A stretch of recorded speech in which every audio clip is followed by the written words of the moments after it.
Hey everyone, it's Pup Luca and welcome back to the Paw'dcast. Now this week I'm joined by a very special guest, the current QLD Ms Leather 2023. Enjoy.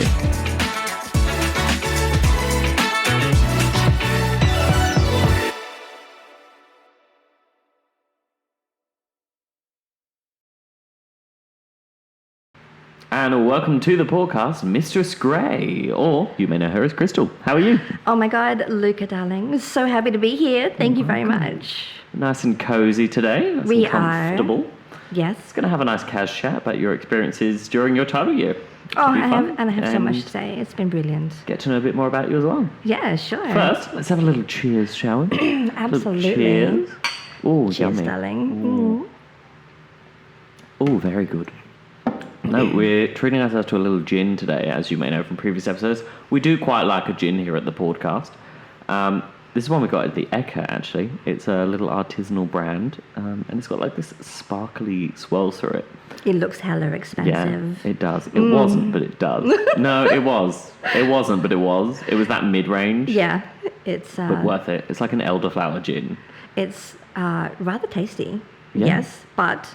And it changes colours. It changes colours and it's sparkly. And it's sparkly. And it's sparkly. Although I'm worried about when I'm going to see it again later if I go to the bathroom. I think you might need to drink half a bottle and then inspect closely. Challenge accepted. It would totally be worth it. But I'm like, is my piss going to sparkle? I'm sure there's some pups around that might like to test that theory. You'd be the most popular pup on the block. As if you aren't already. Oh dear. And before we spend the next half an hour talking about gin, because I feel like we totally could. Yes. Let's chat about you and your title year. Oh my gosh, my title year. Yeah. Thank you. It's almost, you've got about a month or so left now. I've got a month left. It seems like a very short period of time, but it's going to be a long month as well. And I'm going to live up every moment that I have left because it's been literally one of the best years of my life. Stunning. Tonight is my 66th event. Sashed. I love that you're counting every single event. I literally have a list on my phone. So if I'm having a shit day, I just look at my phone, like my list of things, like this is how fucking awesome I have been in the last 12 months. It's been incredible. I've been 3 different states. I've had 3 different judging arrangements. I have met hundreds of people. Now this feels like a precursor to my step down speech. Good, get the practice in. Yeah, absolutely. I didn't rehearse mine for QBHC. I was like, I don't want to rehearse it because I'm just going to overthink everything. So I kind of just went, I'm just going to improv on the spot. And I had to follow Zio and Bucky's proposal. I was like, oh, good, thank you, bastard. It's so good. I remember the step down speeches from last year, and they were pretty casual and laid back, so I'm fine with that. But I also have not. I have been rehearsing mine, but I've tried not to. So I've rehearsed little segments of it just to make sure I remember all the important little bits and pieces. I think that's the best thing is just kind of go through like rough ideas of what you want to talk about and then just live it in the moment. Yes, and and the thanking of people. Like, that's, for me, I don't want to forget anyone. It's, like, an important part. Same. Yeah, I also don't want to stand there ages thanking everyone because there's so many people. Oh, no, it's not individually by name. Fuck that. No. There's too many. No, it's like, but I need to remember to thank, like, everyone that I've met and everyone who's supported me. It's because I couldn't have done this, like, on my own. Like, people have been incredible. Yeah. Yeah. Well, that's about the end. Let's go right back to the start. Oh. So what made you want to compete in the first place? Did I want to compete? Or what made you sign that form to be like, yes, I'm gonna What compete? actually pushed me into it? Yeah. So, I didn't know about it until the year before. It was a brand new concept. And my girlfriend said that she wanted us both to enter for Leather Girl and Ms Leather. And we should do it together. And I was like, absolutely, that's cool. But then shit happened and we were like just way too busy. And so we're like, okay, we'll do it next year, which was 2023. And then she was going to enter as Leather Girl. I was going to do that like Ms Leather. And then last minute she was like, no, my life's too busy. It's all yours. Like, just go hard. Yeah. And you did. So, and I fucking did. Yeah, absolutely. I've really pushed myself this year on a really personal level.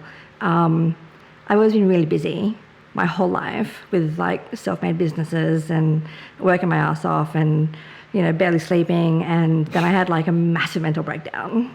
And for 3 years, I did basically nothing. And Ms Leather has actually been the first year now where I feel like I've come back to myself. Like I'm re-establishing who I am as a human being and actually enjoying my life again. Amazing. So it means more to me than most people will ever know. So good. But titles aren't just a title, they are very, very personal to you as well. Very like every personal. single person, you could run for the same title and it will have a different effect on every single person. Yes. Do you have any highlights of the actual competition itself? Like, do you have a favourite moment during that? The competition? Yeah. Oh my God. Trying to remember 11 months ago now. It was so long ago now, and I think I've very happily repressed so much of it. I think the performance was fun, especially when it ended. Because I was finally fucking done. I think actually, I don't know, the best thing that ended was my speech on stage, because that made me super anxious, and I'd never spoken in front of people before. It is the speeches are really nerve-wracking. Very. Like, you could be, I'm not worried about speaking in front of people. I used to. Yeah. But now I'm quite casual speaking in front of people. And even that is like, but it the takes speeches practice. are terrifying. Yeah. Oh no, I didn't practice. I just winged it. You just winged it. I made 3 dot points and went, that'll do. Because I knew if I tried to rehearse it, and I've said this before on the podcast as well, like, if I rehearsed it, I would. If I forgot one sentence, it would throw me off and ruin the flow. Then the whole lot's gone. Absolutely. Yeah. So I actually wrote my word for word, but then put it away, because I had in my head rehearsed it no shit over 100 times. Yeah. Like, I was so familiar with it, and I was like, now I'm ready to wing it, because I know where all the information is, and I know I'll be able to pull this you off. remember those key points, yes. not necessarily word for word, but just those key moments. The key points, and actually my speech was quite good, and I was very pleased with myself. Yes, but I think my favourite part was actually the interviews, because I smashed them. I had such a great time. I really enjoyed the interviews. Good, yeah, it's good. Obviously, I didn't see yours, but like doing QBSC and APT, yeah. I actually really enjoyed the interviews, because it was actually nice. Like, the judges aren't there in that aspect to judge you per se. To it's more they just want to get to know you. Exactly right. And that's why I just have fun with it. You just relax and you answer the questions. It was fun, and I had 2 judges two judges actually present, and then 2 on webcams. Oh. Yeah, so 2 from in the state. So I actually had to talk to monitors at the same time as I was talking to people in person. Because your year mixed, the Brisbane Leather Week mixed with the Australian comp. Yes. During your year. Yes. So who were your judges? I don't remember. Who were on the webcams? Was it Zach and Morgan? The Australian title holders at the time, I think. Nah. 2 of them were male. There'll be some research somewhere. Head on to the forever down Queensland in history. Leather Pride page or the not my Buco responsibility page. to You'll remember. find out. What I do know is that all 4 of them were absolutely beautiful. They were so lovely and so kind and so patient. And I felt very comfortable chatting to them. And I brought up a whole heap of stuff, about my neurodiversity and how important that was in my life, and how I love to support other neurodiverse people, and how they tend to gravitate. We tend to gravitate towards each other. So a lot of my good friends are neurodiverse as well. So we're all quirky. It's fun. Yeah, fun times. Let's learn a little bit more about you. Sure. Because not only are you Queensland Ms Leather, you've got some other little sides towards the pet play side, don't you? Absolutely, yes. So a few points that I tend to bring up when I'm really drunk and talking to people at sporties is that I'm a qualified mechanic. I keep forgetting that about you. How can you forget that about me? Actually, I have some things wrong with my car. Maybe we can just have a look later. No, you can fuck off. I'm retired. Yeah, but it's me. You can talk to me about it, and I will tell you anything. I'll just talk to you. Sure. I'm not asking you to do the work. I just want your opinion. But if you're going to bend me over the engine bay, I'll make sure we're nice and greasy first. Exactly right. Yeah, that's the only kind of bending over that I do these days. Yes. Greasy. I'll change your oil. Oh, there's so many things I'm going to say. I'm not going to say them. So, okay, the pony play. So yes. I'm so autistic. I'm a super obsessed horse girl. I have been literally ever since I was born. Like, I had a rocking horse when I was 2 and I never got off it. It was like an obsession of mine. And in my 30s, I actually turned that into income, into a business. I bought a beautiful stallion, imported stallion. I spent $27,500 on a horse. Wow. I haven't even spent that on a car. I haven't even spent half of that on a car. Same, actually. My current car was 26 grand, so technically I've spent more on a horse than I spent on anything. I think mine was about 8. That's why you need me as your mechanic. Yeah. It's not working. So I spent most of my childhood running around like a pony. And like I had like a little stick in my hand. I'd like whip my own thighs. I would like run around to encourage myself. That's kind of camp. Yeah, it's totally camp. I still carry a whip these days, so that's nice and fun.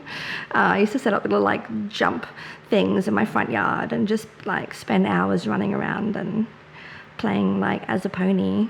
And then, yeah, turn this like into this whole business. For about like 10 years, where I bred horses. I had 14 horses at one point. 14? 14 horses. Jeez. It's a shitload of time, energy, and money, because they were all very expensive horses. Most of them were black. So you could say it was your main income? It was my main income. I couldn't help myself. Which is hilarious, because now my actual main is one of my main expenditures.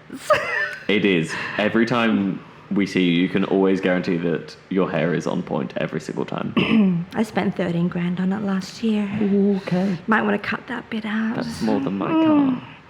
You spent a certain amount. I spent plenty, but it's probably less that I used to spend on like caring for the horses. Yeah. Definitely. Yeah, no, it was probably like the most rewarding decade of my life was raising all these horses and breeding foals. I had 5 myself. My stallion actually had 53 offspring. Wow. So we worked our asses off to bring in outside mares, and we got paid $1,100 a pop, and that was pretty good. Yeah. Good income. But I also had 5 myself, so I was out there at 3 o'clock in the morning with the dew on the grass and watching these mares in labour and watching these beautiful little foals come into the world. So wow. That was, really, really special. Do you have any memorable moments from looking after the horses? I think... Well, meeting those babies for the first time, obviously the best thing ever. Yep. But I think one aspect that people don't really consider is placenta is a thing. Yeah, like the afterbirth. The afterbirth, yes. We're getting once that graphic comes through. Now we're getting super graphic. So a placenta from a fully grown, a full-size mare, probably weighs about 10 kilos. Okay, and that's a lot more than I thought. I'm just picturing this little puddle kind of... No? No. It's weighty. And by the time, it hit 9 o'clock in the morning, I've been spending time with this brand new beautiful baby and watching mare and mother and waiting for that first feeding and doing all those midwifery stuff kind of things. And then it was okay, now I have to deal with the placenta and put that away. I have to actually bury it, because it's like a big double armful of medical waste. What you can't just drop that in a wheelie bin. No, I don't think that would smell very nice on the side of the street. Definitely not. No, so I've also buried my fair number of placentas in my time. I don't miss that aspect of it. No, it doesn't. They're slippery motherfuckers. Yeah? They're super slippery, yeah. I'm assuming you had gloves on. Trying to... No. Oh, okay. You were talking medical kind of midwifery stuff, so I'm just picturing you there in scrubs and the gloves, but then I'm going, no, that's a horse, not a person. No, it's very earthy. Very natural. Very natural, earthy, down to earth. Yeah, you haven't lived until you've manhandled 10 kilos of placenta. And that's the perfect name for the episode. Manhandling placenta. Yeah, or just 10 kilos of placenta. Am I allowed to put the word placenta on Spotify? Absolutely. We will find out. It's medical, thank you. This is, as I've said before, this is a very educational... Yeah, it has been. Yeah. I'm glad it has been. And all of that led into the pony play side for you. It led into the pony play side. So I have to say, it's because of Paw'd and because of the moshes that I actually started to bring out my pony side again as an adult. Amazing. Yes, incredible, because I just feel so safe and comfortable in that space, and it is like a pet inclusive space. You can turn up to anything you want, anything that makes you, like, you know, drives your passion. And I was like, yes, please. Because I do Hellfire all the time, and I go to other clubs and stuff, but I never actually brought out the pony thing, because I've actually never. I've met a few ponies in this past year, but I'm still very new to it. I haven't actually done like play with other ponies. At this point, it's just learning who I am as a pony. Yeah. There is definitely a few around Brisbane, and I think that's a good thing with like the Paw'd events we throw and all the QPR moshes and that is, even though it's like pups, it's not specific pup. No, it's like the odd kitten or bunny or kittens, bunnies, ponies. Even if you're not into pet play, you just want to come to a chill social event, they're open for everyone to attend as well, which is always fun. They're absolutely brilliant. Just don't want to plug yourself too hard, baby. No, but you started it, so it's fine. I did. I have very much to be grateful for, No, we'd love more and more people to come along, because again, the more people that come, the bigger we can make these events, and the more fun. Yes, and it totally deserves it. It's brilliant. I've never missed a mosh or a Paw'd. You haven't? You've been to every single one in your total year. And I've bought the fucking t-shirts. Yes, sorry, this one didn't have a t-shirt. I've been a bit busy. I forgive you. Thank you. Make one next time. Well, there's some... Let's announce it now. There's going to be some a limited run of the Paw'dcast t-shirts coming soon. Yes, please. So I have a little logo on the front and on the back. There'll be two versions. There'll be one with our sign-off tagline, which we'll do at the end of this episode, which you'll hear then. Mm-hmm. And another one which is probably going to have one of Cutty's stupid intros, like the hello and a woo. Yep. And we'll have one of those as a version, just something fun. And there'll be little fundraising shirts as well to try and make the podcast bigger.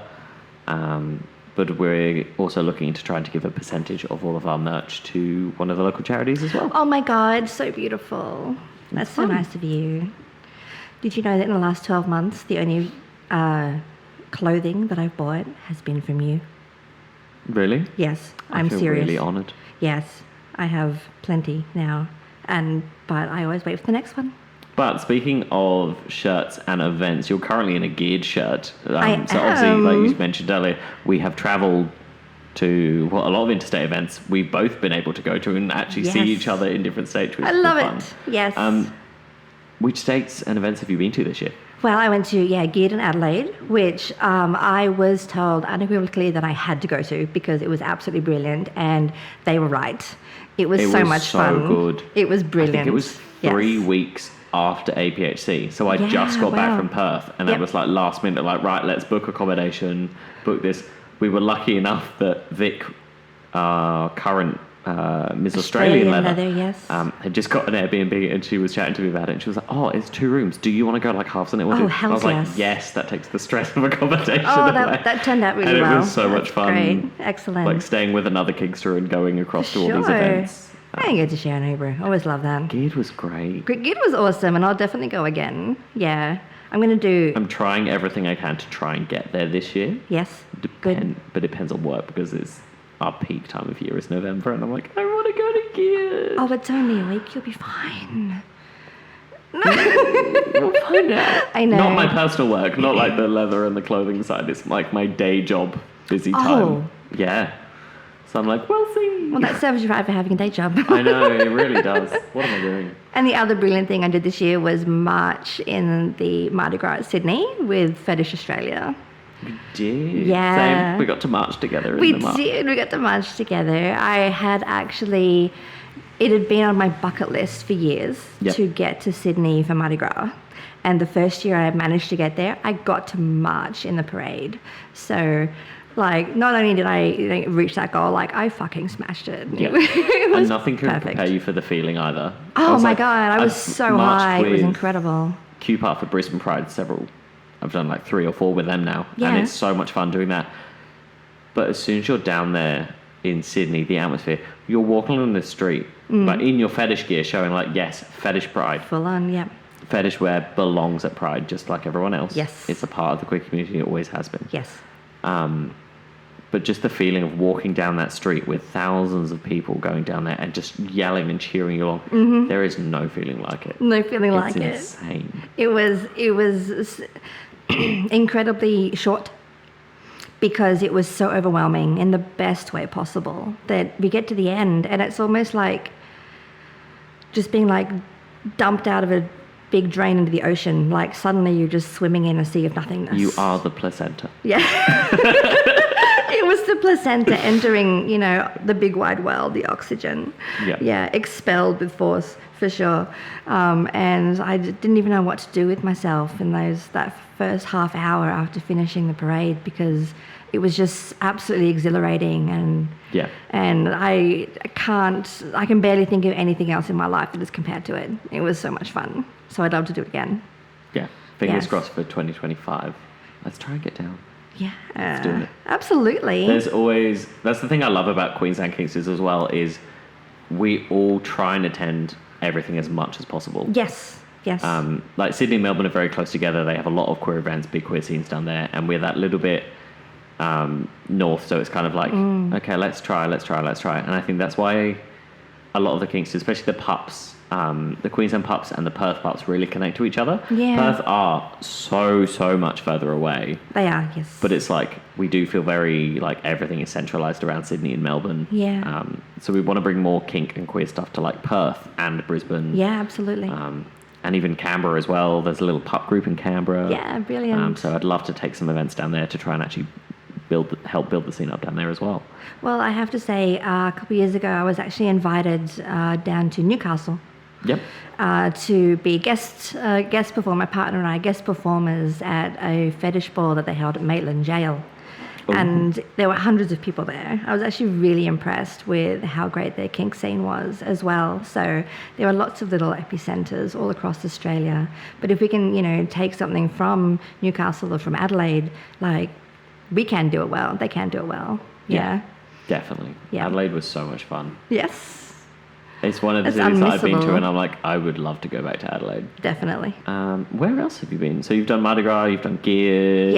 Yes. They were my 2 interstate events. Yep. Yes, some of the other interstate events are male presenting only. Yep. So, like, Sydney Leather Week was it just Melbourne just passed, like last week or the week before? No, that was Sydney. It was Sydney was open. Yep. It was open? Yeah, because you have Ms Leather. Okay, apparently I missed that one. No, I thought it was male presenting only. I confirmed that with Brendan. No, that was both. We had Mr. Leather and Ms. Leather. Some of the events down there might have been male only for the Mr. Leather side, but they did have the Ms. Leather comp at the same time. Oh, there you go. Also, massive congratulations to new Sydney Mr. and Ms. Leather. Absolutely. I was watching bits on like people's Instagrams, watching that, and I was like, that was a good comp. That was brilliant. Good. They both really showed themselves and had a lot of fun with it. Ah, good to hear. Good on them. All titles are very special. They are. They're all very unique as well. Yeah. Like you said, you've got about a month left. Yes. And this year, it's Bootco and Queensland Leather Pride are partnering up again to do Brisbane Leather Week. Yes. But it's a little bit different this year. Mm-hmm. Yes, it is. It's something new. It is. Yes. It's actually very exciting.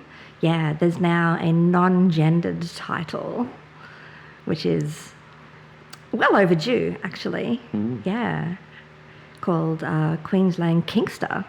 Yes, so it opens it away from... So obviously we've got the pup and handler titles have never been gendered. Yes. But they're very specific to pup and handler, whereas this opens up to all kink as well. It's not just the leather titles. We've still got Mr. Queensland Leather Boy. Yep. And Queensland Ms Leather and Leather Girl. Yes. But yeah, the Kinkster titles can be a lot of fun. Yeah. Non-gender specific, non-kink specific as well. Non-kink That's what I'm really excited for. Yes. I'm so excited to see like so many different kinks. Yes. Kind of can be for that. I would love to be a judge this year. It would be brilliant. That would be fun. Well, we had a lot of fun judging together in QPC this year. Yes, we did. I do love a good judging moment. Yes. I didn't think I'd like it as much as I did. It is a lot of fun. It's really... I felt just as nervous as when I competed. Oh, me too. Absolutely. It's a very serious role. Yeah. Yeah, and I wanted you to do like the best job possible. It was so much fun. One thing with the titles coming up as well, and saying like how exciting it is for the King titles, with Ms Leather and Leather Girl, because I know there's a lot of people out there that are like little whispers thinking about it, but it is scary to put your foot forward and your name in there to actually do it. I was shit scared before I actually applied. Yeah. Do you have any advice to anyone listening who might be thinking about competing for any of the 5 titles this year? Yes, if you are considering it, just do it. Just do it. I literally applied 5 minutes before the deadline on Sunday night because I had been like ruminating about it for like a month and it was driving me insane. And I was over-processing and ruining myself over the whole concept. And I was like, for fuck's sake, I just need to get in here and get shit done. Yep. And I did. And I've had the most brilliant year ever since. So it is scary. There's plenty of anxiety, but that means that you really want it. But it's important. The good kind of scary as well. It is. You're not in hospital with a broken leg. You know, you're not fucked up. It's all good. You're not dying. Like, it's a stage performance and it's a speech. It's like, it's not going to kill you. No. You know what? You might actually like it. And you may surprise yourself, push your boundaries, challenge yourself. Exactly. And make things happen. And I've said a few times to people that have asked about it, it's like, there's that little part of you that's thought about competing. There's a reason why. So trust your gut and go for it. Trust your gut, yep. Regardless of any part of life, anything you do, you're always going to doubt yourself at some point. For sure, yes. But there's always a reason why. Yes. Like in the first place, you thought about doing it. Yes. So if you're thinking about it, just apply. Absolutely. And I've do it. Been a great advocate for it this year. I've been very visible. So I'm hoping that has helped kind of spread the concept. Amongst other people, and I've spoken to like a few people that I know about it as well. So we'll see. So like September 1st, entries close, so you still have time. Yes. To get into it. It's not as bad as you think it's going to be. It's actually awesome. I think there's from when this episode airs, we've got about 2 weeks till applications close. You've got 2 weeks. Plenty of time to apply. 2 weeks is a lot of time to think about it. But again, if you're unsure at all, I'm sure you'll see Crystal around. You can often find her at Sporties. I am always here for information, advice, support. If anyone has any questions, I'm very happy to help you out. Yeah. We've got so many title holders currently in Queensland as well. We do, yes. So if you you aren't sure, just reach out to any of us. You've got myself, you've got, like we mentioned before, Vic and Shane, the current Australian title holders. You've got Queensland Bear, Mitch. Yes. Pup and Handler from previous episode, Katya and Billy. Mm-hmm. Yep. I feel like I'm missing titles. Oh, MQL and Leatherboy. You've got Brendan and Chavez. Reach out to anyone. Anyone. And if I have missed anyone, I'm sorry. I'm stupid. It's my brand. Now start listing all the last year's title holders and the ones before Stop that. it. That was not part of my contract. Because anyone who was ever a title holder. No, now I feel like I want to. Okay.